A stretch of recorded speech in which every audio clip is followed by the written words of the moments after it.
If you never take the time to learn this, you'll be stuck in a rat race for the rest of your life. In fact, I don't even care how good you are at getting clients, at closing clients, at lead prospecting. If you don't understand these principles, you will feel overworked all the time and your business will actually not grow. You'll also be less happy, you'll run a more stressful business, and everything you do will go out of the window because it won't matter if you get more clients or not, because you'll constantly be stressed the out. You'll never actually have a real business. You'll never actually be able to travel, to kick back, have someone else do the work and actually deliver good results at the same time. So today we're going to talk about how to outsource tasks in your business, what kind of tasks to outsource and how to go about it and live a less stressful business life and get a better business at the end. So you can be more in your zone of genius and just get better results overall. My name is Christopher Olivier and I run a digital media agency and consulting service where we help clients add $50,000 or more in monthly revenue using smart content systems and monetization systems. So if you like content like this, please make sure to like this video and subscribe. And now let's hop into the computer and talk about how to outsource tasks in your business. So how to outsource tasks in your business to free up your calendar and focus more on leveraged activities. The key point is leveraged. Yes. First of all, what type of tasks should we actually outsource? We should outsource everything that is not a leveraged activity. That's super important, right? Because you want to actually free up your calendar to focus on things that are bringing you more money, that are just have like infinite scale. Basically, it's tasks that are below your hourly wage if you want to have the real correct definition, so that it's really different for who you are in your business, where you are in your business, and what kind of position you're in. But especially tasks that you repeat over and over again. So you want to start with smaller tasks and work your way up towards the bigger tasks. But we have to notice that technically everything can be outsourced or automated. So what kind of tasks you should automate really depends on your business and depends of kind of like really where you are at the moment. But I'm just going to give a couple examples. So some tasks might be more leveraged for some businesses as well, right? Like if you charge a certain amount per all of these tasks, maybe it's better that you do it and that you hire people for something else. But as far as I see it in my business, what are the unleveraged tasks?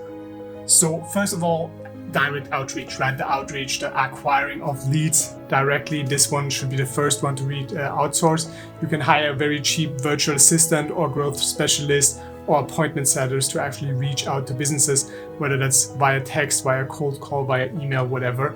This is something that you should outsource, in my opinion, as fast as possible, because then you're no longer in that day-to-day of client acquisition or lead acquisition, basically.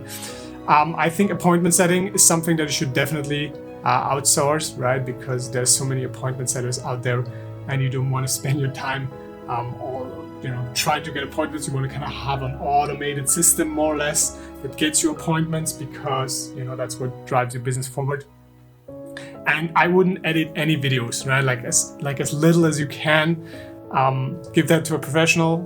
Quick plug here, right? Like get an editor or work with someone professionally who just really takes care of that whole editing, putting the captions on it and uploading. I wouldn't really write too much scripting, and then I wouldn't do like research, and then maybe all of these little tasks. I don't know, that really depends on your business, but this is for example, like my business, where I see like unleveraged and leveraged tasks, all of these little, sending emails, like managing files, whatever, right? Like virtual assistants are very cheap and affordable.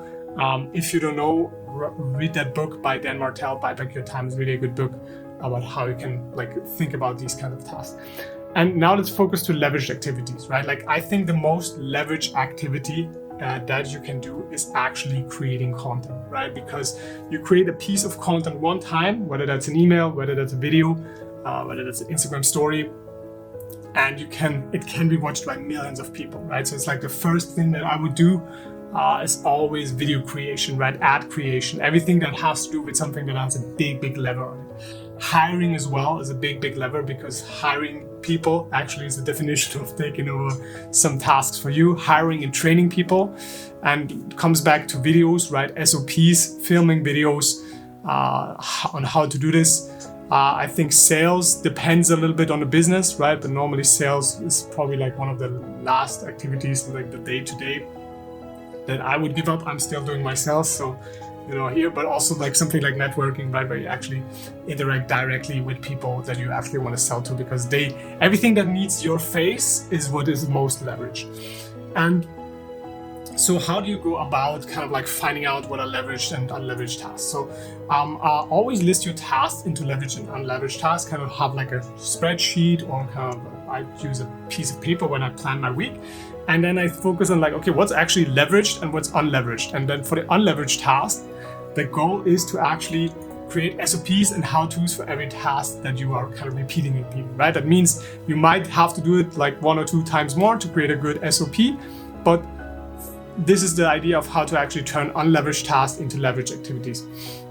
So how would that actually look like? First of all, I would use something like Loom or screen record, right? Like record yourself, doing things on the screen, even if that's an hour or so, right? Like you record that video once, and then you have basically someone training your employees to do that. So a very good flow is to actually just film yourself while you're doing things, and just talk about what you're doing, kind of like comment on what you're doing. So I'm just gonna like have an example from this week. Of course, I changed the names a little bit, but this was like my task list for this week. Is a bit longer, but just to get some example. For example, what are the leverage activities that I'm gonna do this? It's like record a long form video, make a long form content slides, shoot short form videos, hire a go high level expert, write a triage scripts for my VAs, write some ads, kind of change my sales deck a little bit, and do a client sales page. That's maybe on the borderline of leveraged or unleveraged tasks, but this is a client where I actually get a percentage of the deal, so might as well make a really, really good sales page once, and then leave that. And then a follow-up funnel, that's also something automated, and automation is always very leveraged tasks. What are the unleveraged tasks that I have to kind of like document? Basically is exporting the client's ad. We do a lot of variations, so I want to explain that to my editors on how to do that. Check the content, right? Spell checking, still working on a little bit of an SOP for that. Contacting an appointment setter, that's something that my VA is going to do. Install WhatsApp phone numbers for clients and for myself. That's something where I'm probably going to do that, have the GHL expert do that. Short form content research, right? Content research can take up a lot of time, and that's best if you have somebody who knows how to kind of do that. Write the content scripts, the booking funnels. Like I said, it's a bit in the mix between leveraged and unleveraged. A couple follow-up funnels, and following up on leads. So the most important activity, in my opinion, that is the most leveraged, is content, because you can record a video and it can be watched by thousands and millions of people. You can use that content in your warm-up funnel, right? Like leads can watch your content, so it has so many different things. If you have a lot of followers, that's a lot of social proof, which again reinforces the buying decisions on those people. And in my opinion, content will get you more clients, it will get you better clients, it will get your clients to pay more, because you're perceived more as an authority. You will get more employees, and you will get better employees, because people want to actually work for you because you are somebody out there. So like I said, the most important activity, in my opinion, is content.